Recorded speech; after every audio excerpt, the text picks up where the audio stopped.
Wonderful. Excellent. So, hello, everybody. Hey, Graham. Hey, Mad. Hey, Tira. Hey, Vicky. How you doing? Vicky, you spelled your name wrong. It's got a J in it. And you're in here twice, sweetheart. How you doing? It's good to see you anyway. Hey, Michaela. How are you? Hey, Alyssa. Hey, haven't seen you for ages, Alyssa. How you doing? Good to see you. All right. So, I'm very excited to present to you Tamarin today, who is a client of mine. But that's not why she's here today, because she's here with her offshoring, outsourcing hat on.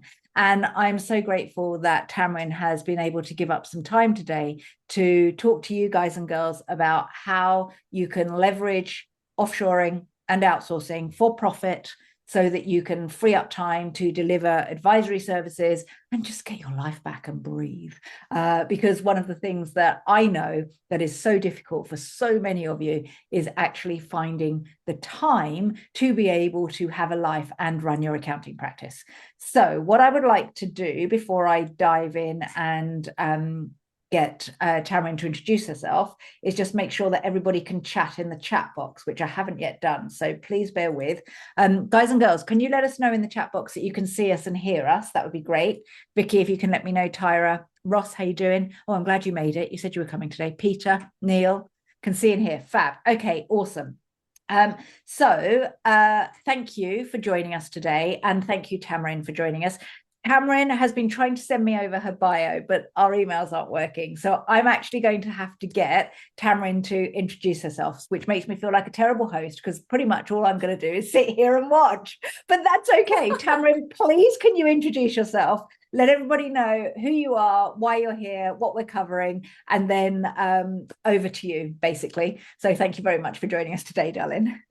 It's no problem at all. Thank you for having me, Amanda. It's okay. I actually always have a about me page in my webinars anyway. Oh, So great. Okay. all good. We can just click straight there because if I am doing some form of training, I always feel like it's right to let people know what makes me think I'm qualified to teach the content. Brilliant. We'll examine the suitability of the trainer. As Amanda said, I am one of her clients. I'm one of her clients because I own an accounting firm in South Africa. I opened my accounting practice back in 2007, and I did what most of us do. I thought that being good at accounting would make me good at running an accounting practice, and it did not, because there is a lot more to being a business owner than being good at accounting. So I then did what most people do as well, is that I just worked harder and harder and built what Amanda likes to call a monster practice. I burnt out 3 times before I learned my lesson, and near mental collapse forced me to stop, forced me to reevaluate life choices and to learn how to be a business owner. And I then rebuilt my accounting practice. I now have the accounting practice in South Africa. I have my advisory practice in the UK. And the business that I am representing today is our offshoring business, which helps UK accounting firms find the right team members. I can help accounting firms find team members because I know what it's like to run an accounting practice. I also know how hard it is to find staff for an accounting practice and how awful it is to deal with the churn and the despair that kicks in when your best employee leaves you for somewhere else and you can't find a good replacement. All of my businesses have been 100% digital and remote working, which means I also know, due to a lot of pain, how to make remote work actually work. And I have made every single hiring and outsourcing mistake you could possibly think of and learned from them the hard way. So that does make me a great person to help you avoid the same mistakes. Now, there are 3 ways of building a team. You can hire, you can outsource, or you can offshore. At Human Edge, we help you with all 3, but today we are specifically looking at outsourcing, and we will go into why. But before we go into why, I wanted to have a look at what it actually is. So outsourcing involves leveraging another company's resources in order to get a job done. In other words, you make the work another company's problem entirely. When outsourcing is done correctly, you can tell someone the outcome you need and by when, and you should hopefully receive your desired outcome by the desired date. You are not involved in the process, the quality control, or the work monitoring. You just receive a completed product. So that is what it is. But if we're looking at why you should do it, why would you consider using someone else's resources instead of simply hiring your own? Then I would like you to let me know if any of these three things sound like you. So, let me catch up my slides here. If your days are consumed with firefighting and admin instead of actually focusing on the work that makes you money, if you do have growth and you have a pipeline full of inquiries, but you have no capacity, so you can't take on those new clients and you can't find the right staff to create capacity, or you are spending too much time working in the business, so you never actually get to work on improving the business or future planning. If any of those three scenarios sound like you, you are not alone. The reality is that that is how 90% of firms are operating these days. And the reasons are multiple. On average, 5.1 million businesses are started every year in the United States. If we look at the UK specifically, in the first half of 2025, there were 84 new businesses registered per hour. That means that your prospective client pool is becoming astronomically bigger per hour because all of these businesses need accountants.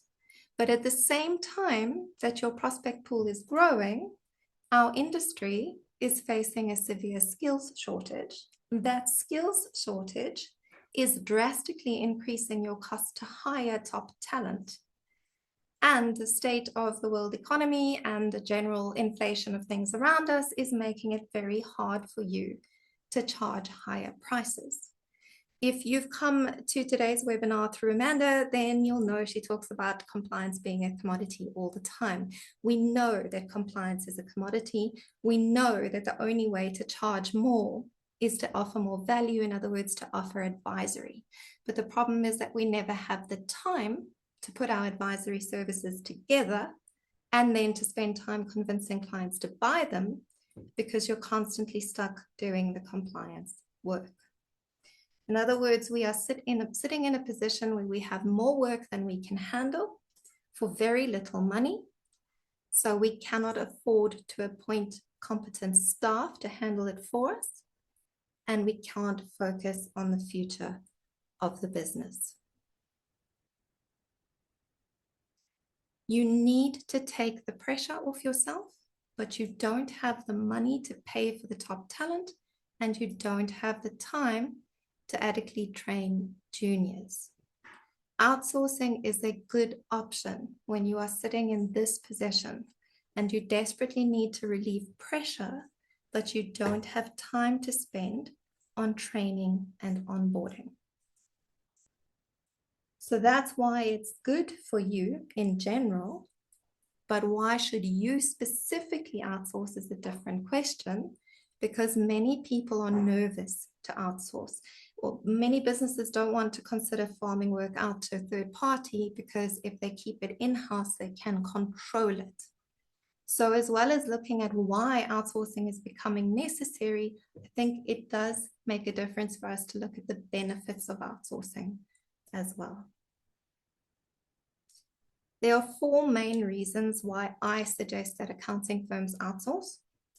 And the first one is time.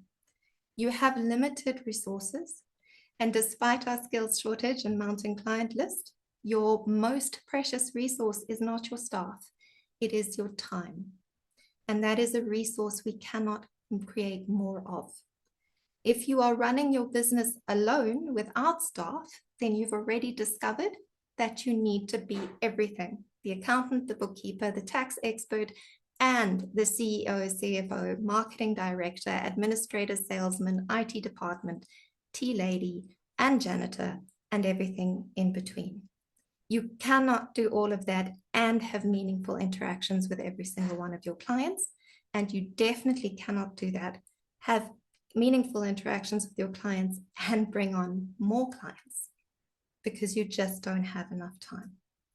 Even if you do have a team, then in any given day, I know that you have a minimum of 10, probably more, but an absolute minimum of 10 administrative tasks that are related to the running of your business. And the biggest problem with these time-stealing tasks is that they're taking you away from the work that actually makes you money.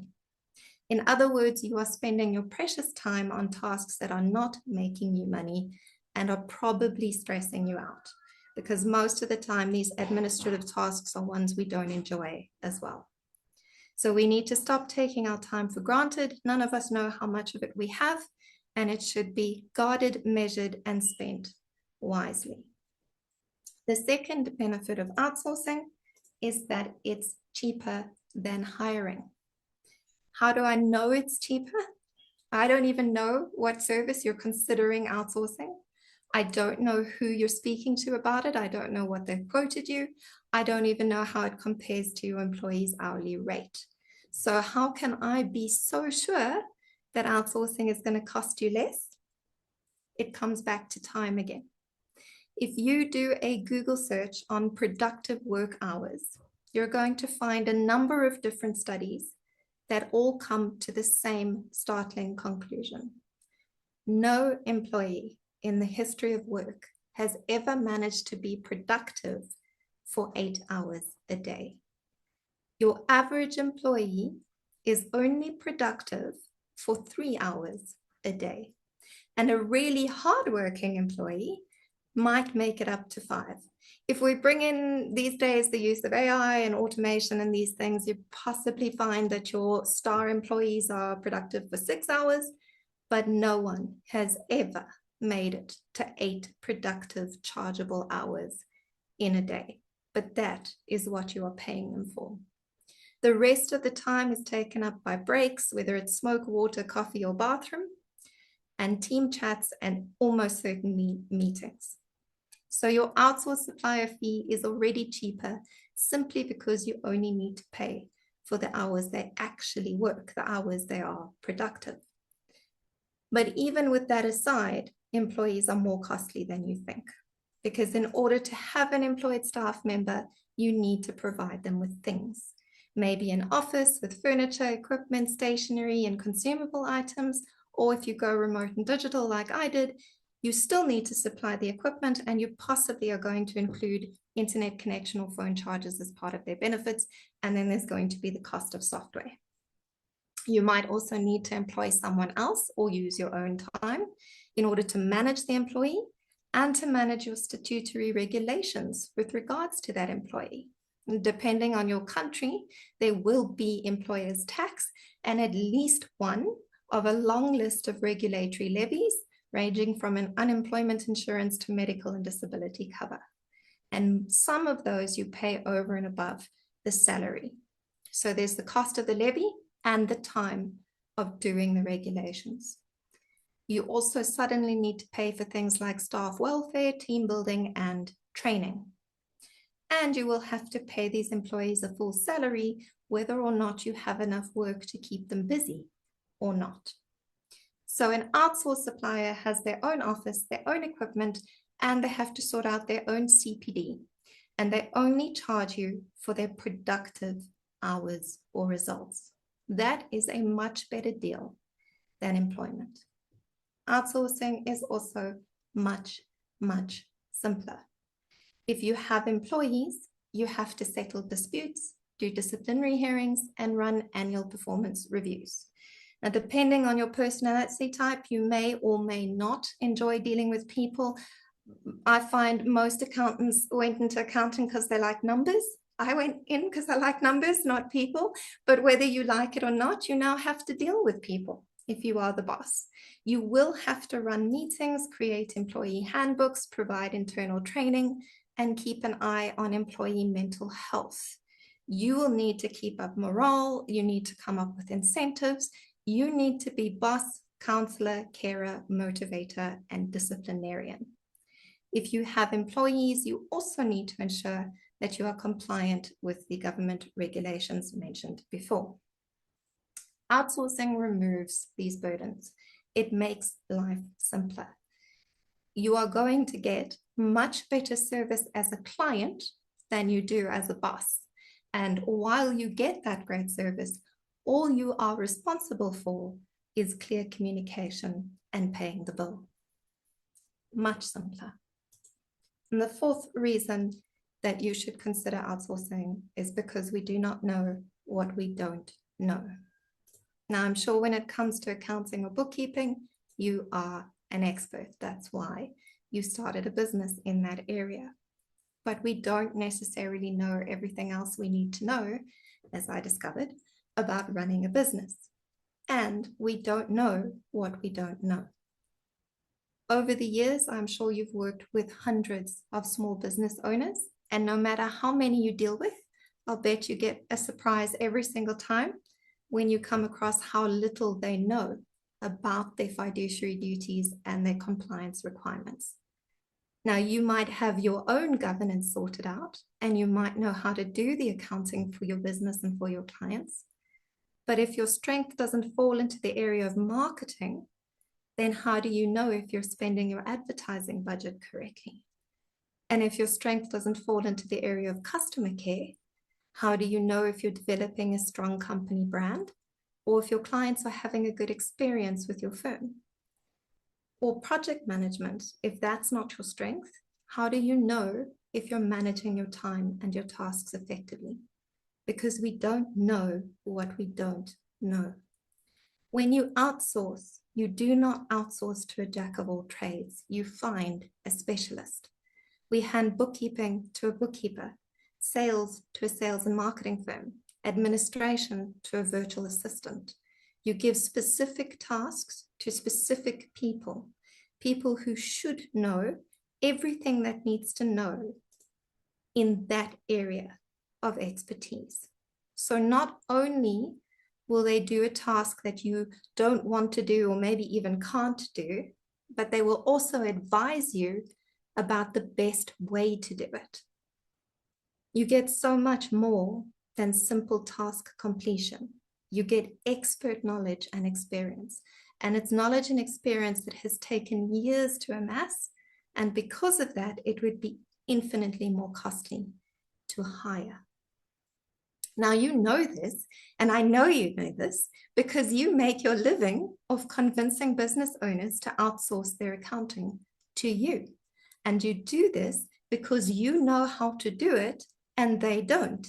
And you know everything that can go wrong when they try to do it themselves.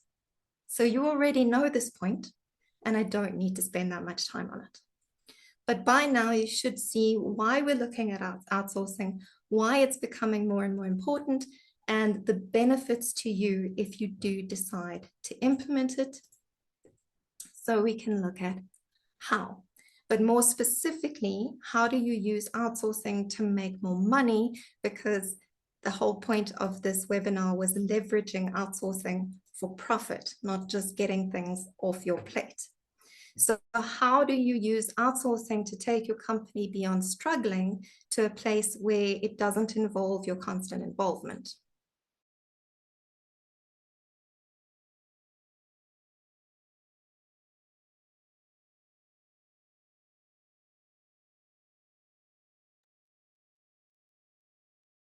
I've lost Tamarin. Have you guys lost her at all? Can you let me know in the chat box? She's gone. Yep, lost her. She's disappeared. Okay, hopefully she'll log back in again. That would be great. Okay, all right. So whilst we're waiting for Tamarin to come back, could you let me know in the chat section? It's probably an essay problem. Could possibly be, yes.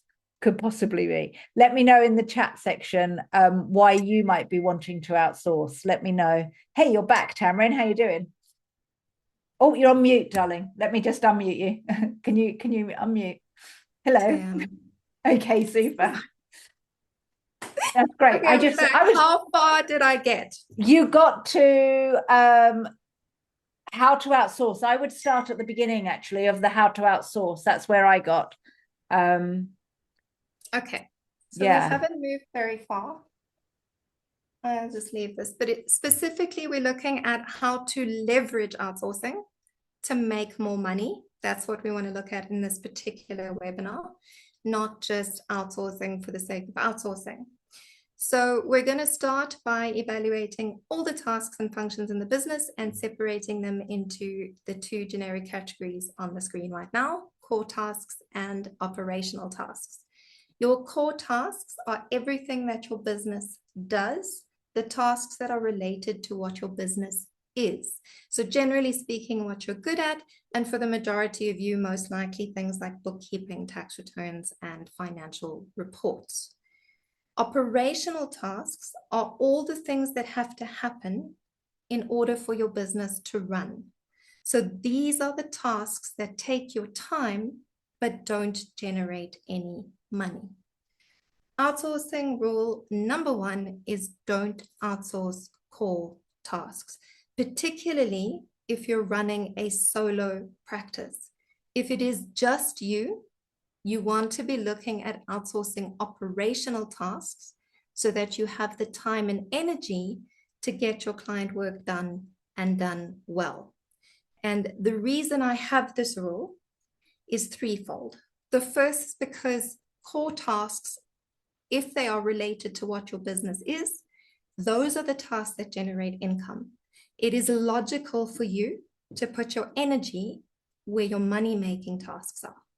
Secondly, those are the tasks that you're probably good at. So again, it makes sense for you to concentrate your energy at the things you are good at, especially if those things make you money. But in order for a business to function, you need all of your tasks to be done well. So if you are focusing on what you're good at and you farm out all your other tasks to other experts, then everything is done well. And that way, your entire business runs well, all your tasks are done, they're done properly, and you make more money because you're focused on making more money. So good examples for an accounting firm would be things like using the services of a virtual assistant to make phone calls, do errands, emails, handle your calendar. You could collaborate with other professionals that offer specialized services that you'd like to offer, but you don't want to handle. So things like payroll or tax consulting. If your firm specializes in something like year-end accounts, then using the services of an outsourced bookkeeper is useful, especially once a year when you get those shoebox customers. Employing the services of a cleaning company once or twice a week instead of paying a cleaner, using a phone answering and messaging service instead of a receptionist. These are the sort of things that you could outsource instead of handling them yourself or hiring someone to do it full time. But before you hand over any task, it is important to make sure that you have kept two things very high in your mind, and that is cost and quality. You are handing this task over to someone else so that you can spend your time on the tasks that make you money, but you are still going to have to pay for that work to be done.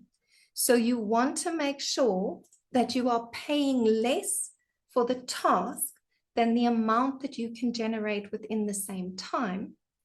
And you want to ensure that the job is done properly. So have a look at an example. Yesterday, you were the lone wolf. You did everything yourself. The result was that you spent an entire day doing admin. It didn't cost you any money, but you also didn't make any money. It's a zero-sum game. So today, you decide that you are going to change things up a bit. You go on Google, you find yourself a virtual assistant. She charges £20 per hour. You give her 1 hour's worth of admin work, out of your bank account goes £20. But in that same hour, you managed to get some actual money-making work done, and you generated £250. The net effect at the end of the day, your accountants, you can do this math faster than I can, is a 230 gain in your business for the exact same amount of time spent on work as yesterday. But this is also where things can go horrendously wrong. So let's say if you focus your energy completely on money generating tasks, you can average £250 per hour for your business. But instead of a VA, you appoint a new salesperson and they charge you £300 per hour. Well, then no matter how many hours you outsource and work, you're losing money. So the cost is very important. But then we're going to take another look at our virtual assistant. She's only costing £20 per hour. So it seems like you're definitely winning. But that's not necessarily true either. Because what if she isn't good at her job? So what if while she's supposed to be helping you, instead of you generating income, you're spending the time explaining concepts to her or repeating instructions or answering questions. And then after she's gone, you spend another 2 hours correcting the work she supposedly did for you, then that's not going to help you at all. At this point, the arrangement has cost you money, generated zero income, and sent your stress levels higher, which makes the quality of the work as important as the cost. For outsourcing to have a successful impact on your business, you have to find a balance between these two. In order to find the balance, you might need to do a bit of legwork up front, starting with having a very good idea of how much income you can actually generate for your business if you are allowed to focus on what you do best. You will also need to have a fair idea of what the outsourcing service is worth to you, because you want to know that you're making more than you are spending. And you definitely need to do some research about who you are handing the work over to make sure you're getting the quality that you need alongside the cost that you can afford. So that is outsourcing in a nutshell. Give away operational tasks. Make sure the chosen supplier is good at what they do, and make sure that you generate more than you pay. Nice and simple. Until your business grows to the point that there is more money generating work than you can actually handle, or that your current team can handle, which is probably where the majority of you are right now. Then you're going to have to move on to the next set of outsourcing rules. So outsourcing rule number 2 is to completely forget outsourcing rule number 1 and outsource a core task. Because if you are good at what you do and you take care of your clients, you are going to grow beyond your capacity. That means that you can outsource all of your admin tasks, all of your marketing, all of your peripheral operations, and still find yourself working 14-hour days, 7 days a week. This is normally the point at which you hire a staff member, and there's nothing wrong with that. For the majority of businesses, there definitely comes a time when hiring staff members makes perfect sense, and you should do it. But skills shortage aside, the scenario we are looking at is where you have more work than you can handle, but you don't actually have enough work to justify hiring a full-time employee. And you probably don't have enough work to afford that employee. So in this scenario, it makes far more sense to outsource pieces of work to a trusted supplier until such time as that amount of work does actually justify full-time hiring. It also makes sense if your workloads are seasonal. So you don't want an employee all year. A good example of that was earlier where I mentioned if you do year-end accounts, or perhaps you do tax returns, then having your bookkeeping capture of your shoebox clients outsourced to a bookkeeper once per year could be a really good way of creating that capacity. So outsourcing can be a great way to create capacity for growth and enable you to take on more and more clients in small pieces without having to worry about hiring full-time staff. And you can implement that strategy as many times as you need to as you grow. But there is another exception to outsourcing rule number 1, and it's when you want to build a life that makes you happy. If you actually want to enjoy getting out of bed in the morning and going to work, then employ outsourcing rule number 3 and get rid of the work you don't enjoy doing.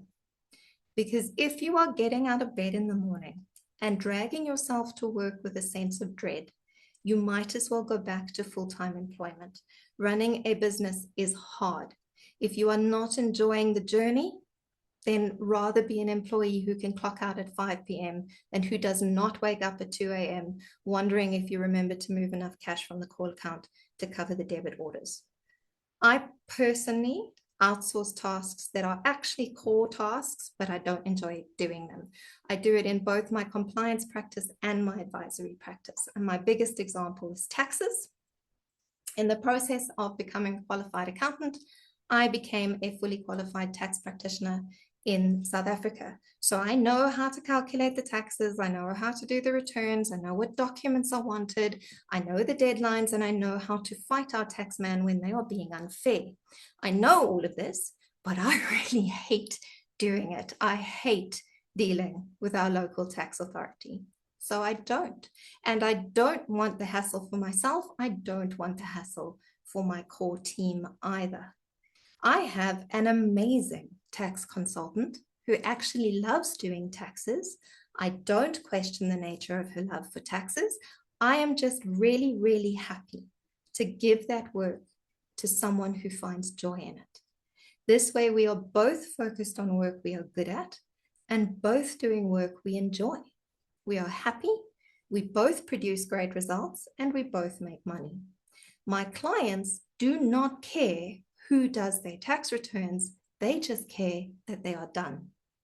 So after you have split your tasks into core and operational, have a look at your core tasks and split them further into like and dislike. You still have to be very careful about balancing cost and quality if you are getting rid of a core task, but when it's in a field of work you know, that is much, much easier to do. And the 4th rule of outsourcing is very similar to number 1, but instead of outsourcing tasks that don't generate any money, outsourcing rule number 4 is about outsourcing tasks that don't generate enough money. Because in every business, your core tasks will come at different levels of income. And it is worth considering getting rid of all your lower level core tasks to a trusted supplier so that you can focus on big ticket items. In other words, you could consider doing something like outsourcing bookkeeping to a bookkeeper while you focus on cash flow management. Or you could outsource tax return submissions while you focus on tax planning. Or, Amanda would love this, outsource all of your compliance and focus on advisory. Outsourcing is not just a good tactic for building up your client base or providing capacity for new clients. It is a great way to increase your income per client. If you outsource your compliance for less than you are charging for it, then you can sell the client both the compliance and the advisory service, and you will earn the markup on the compliance and the full fee from the advisory service. In other words, you are going to get to earn 2 or more streams of income at the same time per client. But we never stop paying attention to cost and quality. You're going to get tired of me saying that phrase. But your outsourced supplier must be able to produce work that is as good or better than yours and still cost you at least a tiny bit less than you are charging the client. If you are looking at building up an advisory practice, your aim is not necessarily to make a huge amount of money. amount of money, sorry, of the outsourced work, but you definitely don't want to be making a loss on it. The aim of outsourcing the grunt work is to make money off the other work that you are able to do at the same time. So you don't want your high income work to fund the outsourced work. You don't want that. You want them both to be covering their own costs and making you money. So rule 3 and 4 have the same purpose. It's to generate more than one stream of income in your business at the same time, while you get to focus on the one you enjoy. You also get to support other small businesses and possibly provide employment through them. So it's a win-win if it is set up correctly. And your fifth and final rule of outsourcing, especially if you are new, is do not implement all 4 rules at the same time. Balancing cost and quality is not easy. And if you don't get the balance right, outsourcing can turn into a much bigger nightmare than your current 14-hour days. So start with outsourcing the operational tasks, the things that take your time and don't generate money. Only after you have got this waxed do you even start thinking about outsourcing core tasks. And then we only do so for 3 reasons. It's because we have more than we can handle, or you hate the task to the point of despair, or you realize that you can actually make more money if you get rid of that task and focus on something else. You can choose which of the outsourcing rules 2 to 4 you want to implement at any point in time, but always implement number 1 first and make sure you have it right before you move on.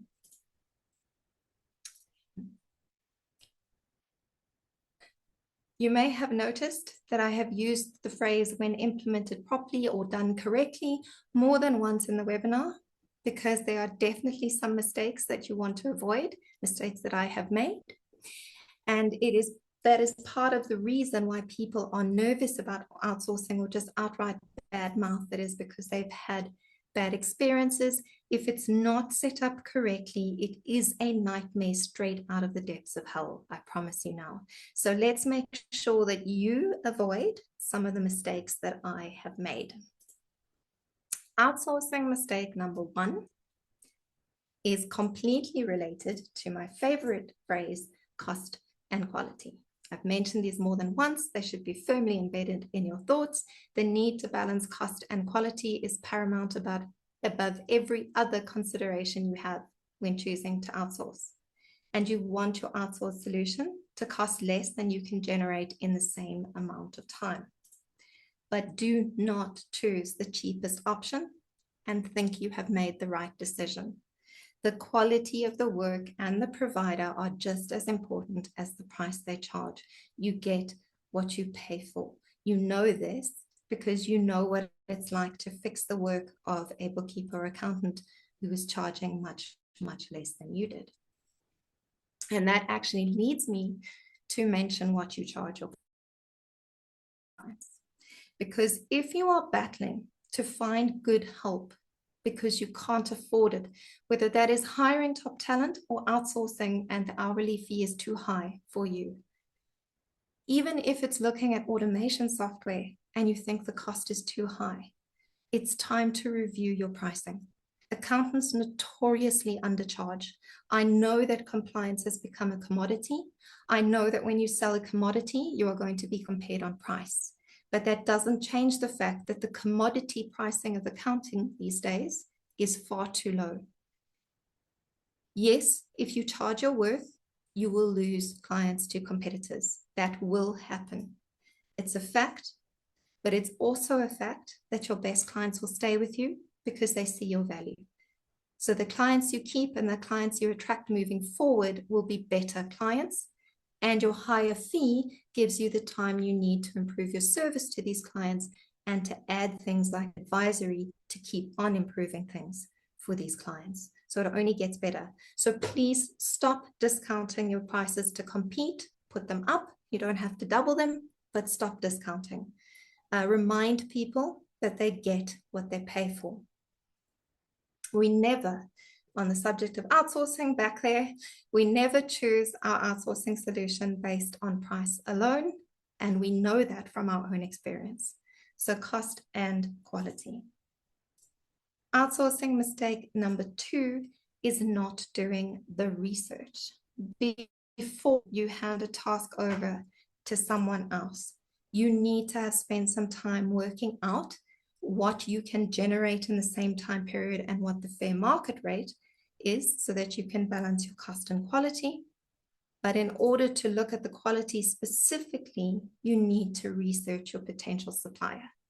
Every single company or person that approaches you or you approach is going to put their best foot forward during this phase of business. They're all going to tell you how wonderful they are, to share their testimonials, and only share the things that have gone right. Make sure you take the time to research your options.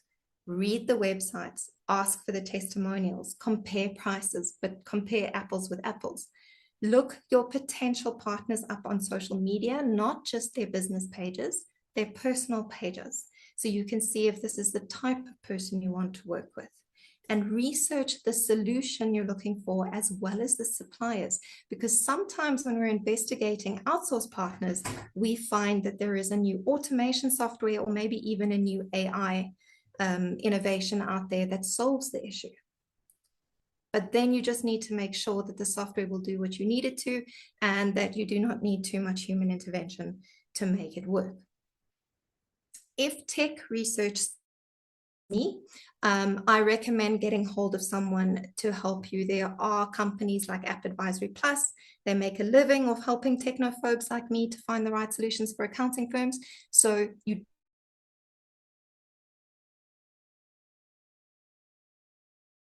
do it, because I cannot overemphasize the importance of research. The more you know, the better equipped you are to make the right decision. An outsourced supplier is not just a supplier. This person becomes a mini partner in the success of your business. So you have to choose the right person. And this is even more important if you're outsourcing a task that will involve customer contact. So don't make your choice lightly and do the research. You also need to confirm their ability.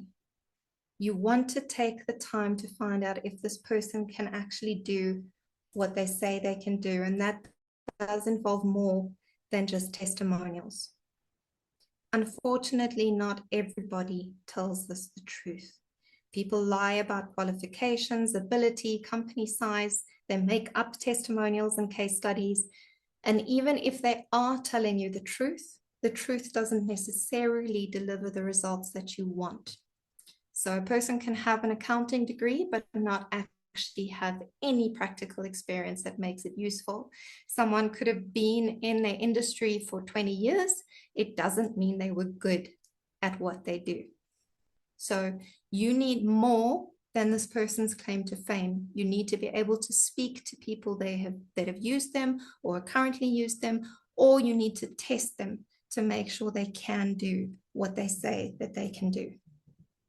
You want to know that their knowledge and experience level matches the level needed for your work, that they have a body of work and a quality of reputation that you are happy with, that they can work at the speed you need to meet the deadlines that you have, and that they know the specifics of your industry and your region, not just a global standard.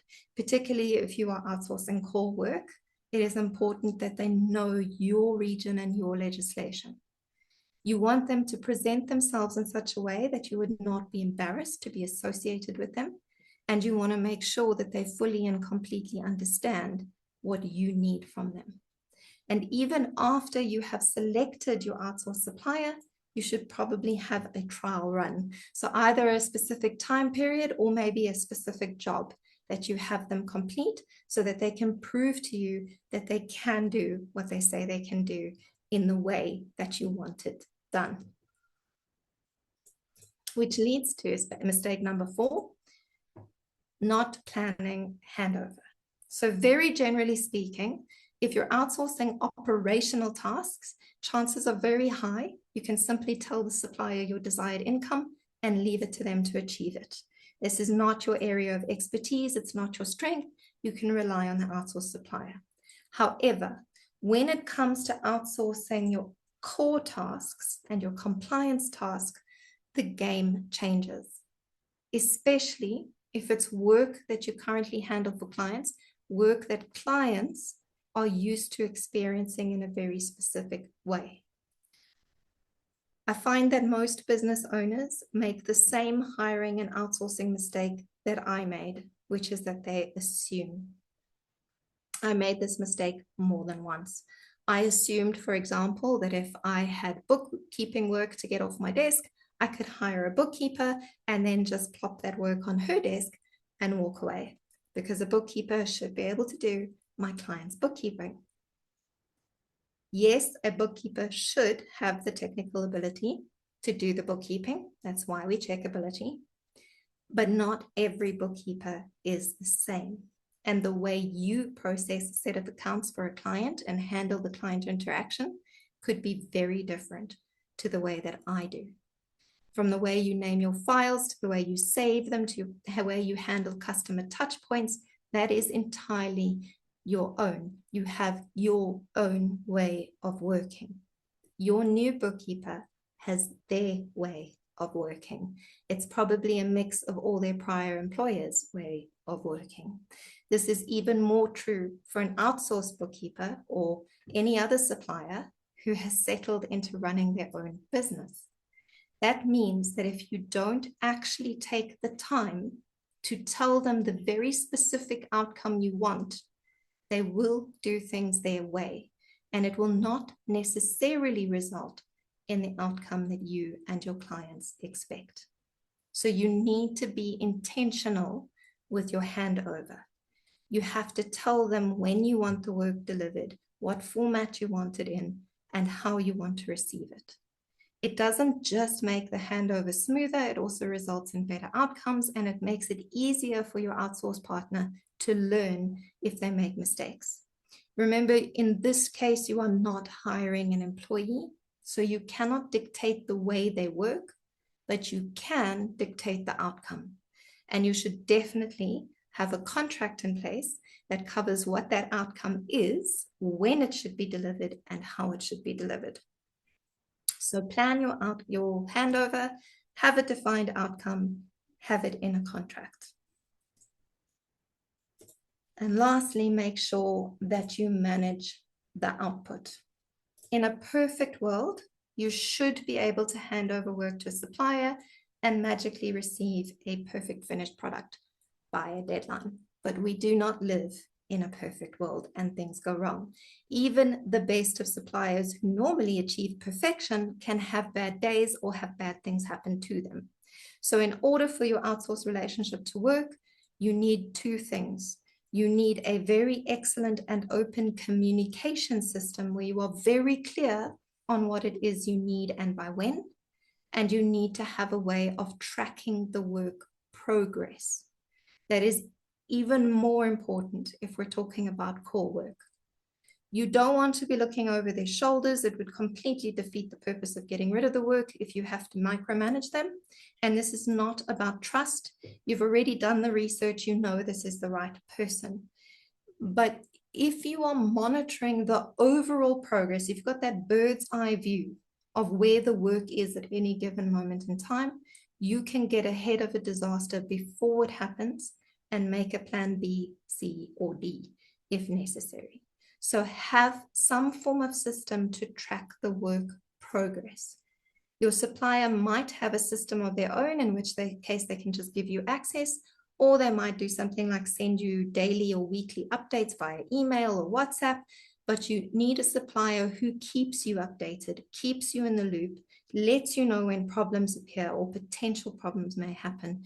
And if they don't have a system of their own, get them set up on yours. You are the owner of this business. So as much as we want to, you cannot just hand over work and walk away with your hands in your pockets. I wish we could, but unfortunately, it is our responsibility to ensure that work is done. It is you that the client is going to shout at if their return is late. It is you who takes the financial hit. So make sure you have a management process and that you have the tools to monitor that work so that you can get ahead of a problem before it happens. It should not take a huge amount of your time to just have a daily eye view of where that work is, and it's time well spent. And lastly, because I think we're running into time, so I'm going to go through this mistake as fast as possible, but it's using the newly freed up time incorrectly. It is a natural tendency for us to want to use all of our newfound time on generating more income, but that is not necessarily what is good for you or for your business. So make sure that you allocate some of this newly created time to work on the business, even if it's as little as an hour a week. Look at your strategy for growth and your internal operations on a regular basis.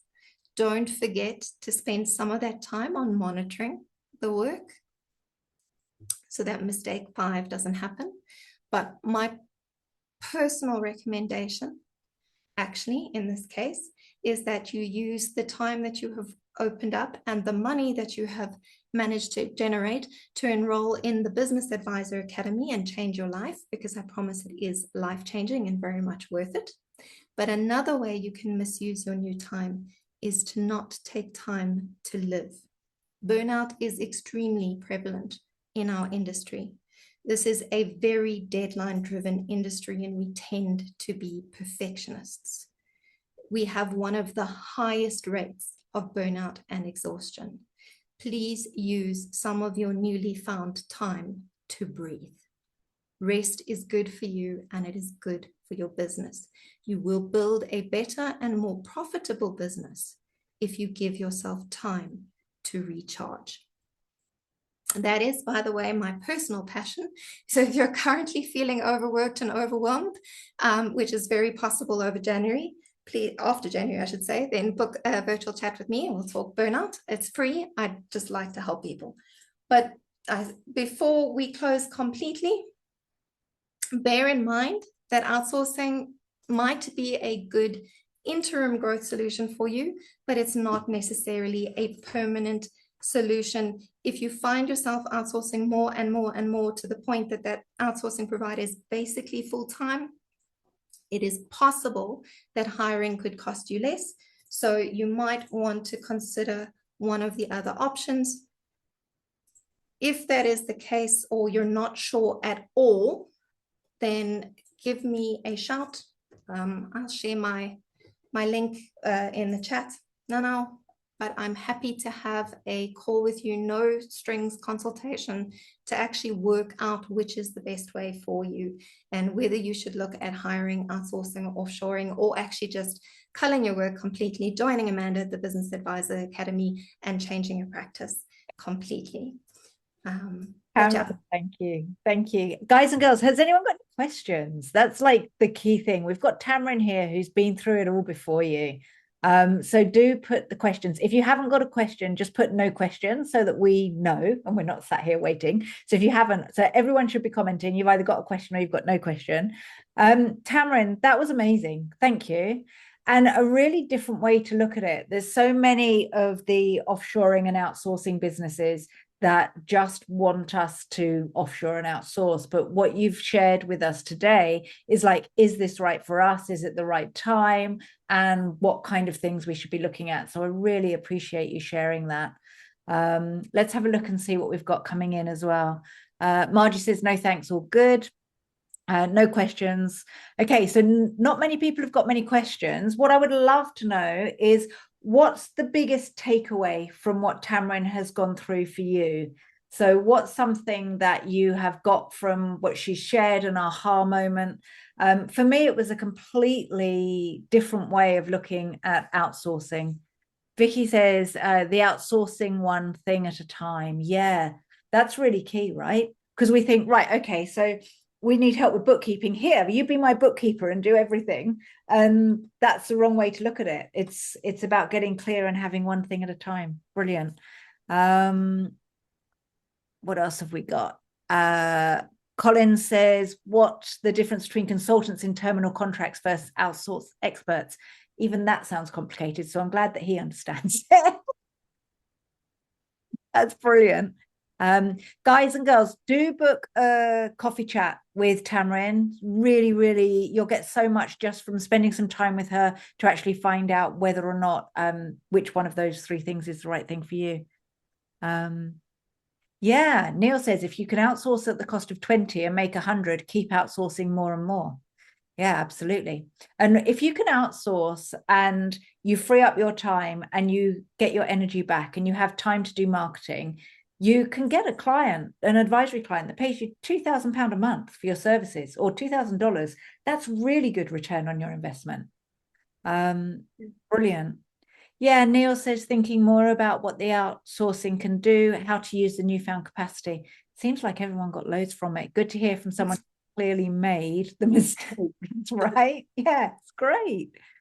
Harry says core operational tasks, cost stroke quality. Ross says good. Ross has got tea for takeaway. You can tell who my clients are because they put a T in the chat box. What's the takeaway? Good reminder that you aren't outsourcing responsibility. You're the owner of the business. Yeah. You're outsourcing, not abdicating. That's one of my favorite sayings. Outsourcing, not abdicating. Tamarin, what would you like to say to wind up today? Have you got any last words of wisdom for our attendees today?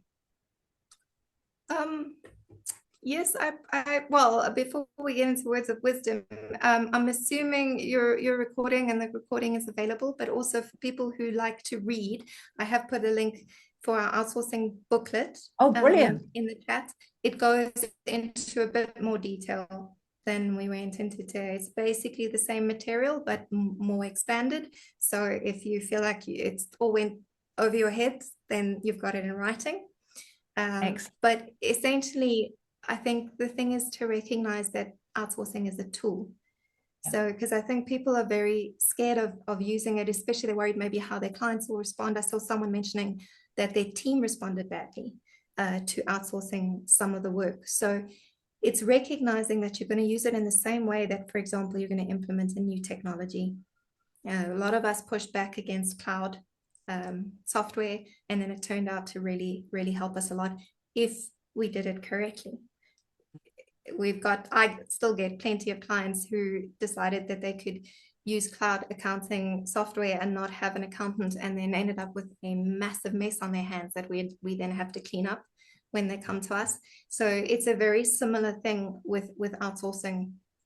You've got to see it as a tool. You've got to have a strategy for implementing it, and not just think you can throw work at someone and be happy. Unfortunately, we've got to do it in a structured way and involve your team, if you have one, in the process, so they understand they're not being replaced and they're not being sidelined.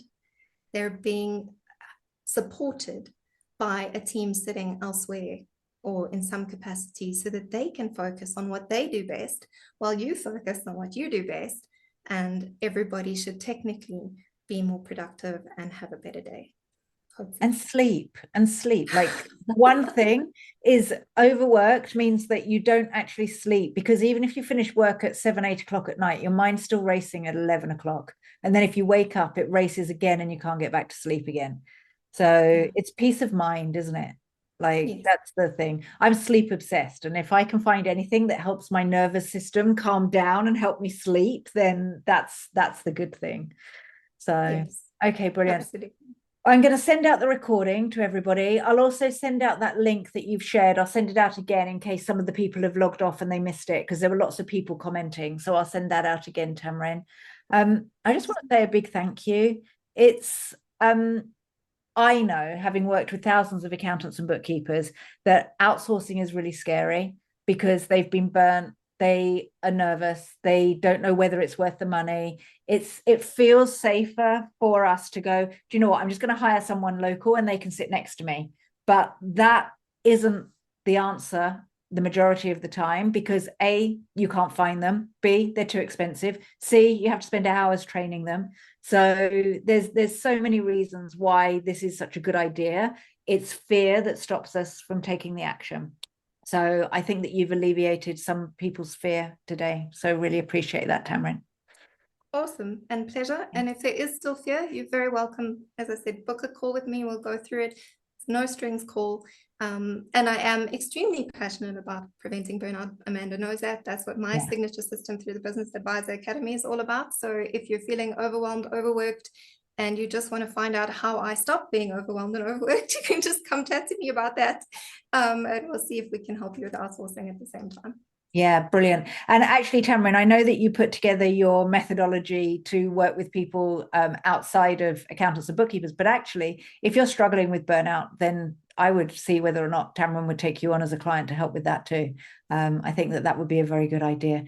I've been through burnout and I ended up in bed and had to change my entire business because I was spending all the time doing the work for clients instead of focusing on helping them with strategy, which is what I do now. And I had to completely change my business model because I got burnt out, and I was very lucky I could. I have stories, and this is really sad. I've had one client of mine who died from burnout. Okay.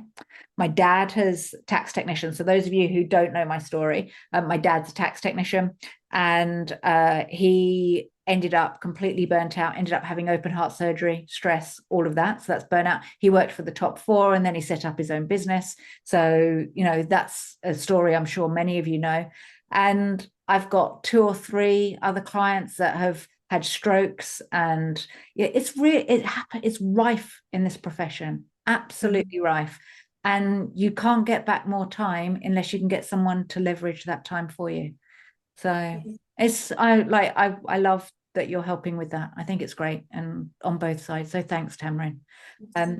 Sorry, can I add one more thing before we close on that subject? Is if you are burnt out or nearing burnout, chances are high that creating an outsourcing strategy is just going to be one more thing you can't cope with. Okay. So if you are in that space, rather just book a call with me and let's talk about the burnout, because I know what it's like when you're reaching that point of no capacity, and I mean no personal capacity, not work capacity. You don't have the mental capacity to do anything anymore. You don't have the capacity to do this either. So then we need to find you breathing space in another way. Yeah, amazing. That's so true, right? Everyone's like, oh, we can solve your problem, but actually you've got to regulate your nervous system before you can solve a problem, because it's our nervous system that gives us burnout, right? That's the thing. We're unable to cope. It's not just here, it's all over. You feel it in your fingers and your toes and everywhere. So, okay, great. Thanks so much, Tamrin. Yes, guys and girls. And even if you just want someone to talk to, she's really lovely. Book a call. She's really lovely. Okay, fab. Thanks, Tamrin. I'll see you soon. I'll see you on Thursday, Tamrin. Those of you who are in the program, thank you for joining us today. Do go and give Tamrin some love in the group and share how awesome that was. And for those of you who I've not worked with before, we're going to be sending out the recording here. If you're interested in joining the Academy, then you know where to find me. Like, I'm not going to be sitting here and saying, do this and do this. You know where to find me if you're interested. If you'd like more details, then reach out. Highly recommend you speaking to Tamrin. Super lovely, but also super knowledgeable. So thanks for your time today, Tamrin. I really appreciate you. And I'll see you shortly. Cheers. Thanks, guys and girls. See you later. Bye. Bye.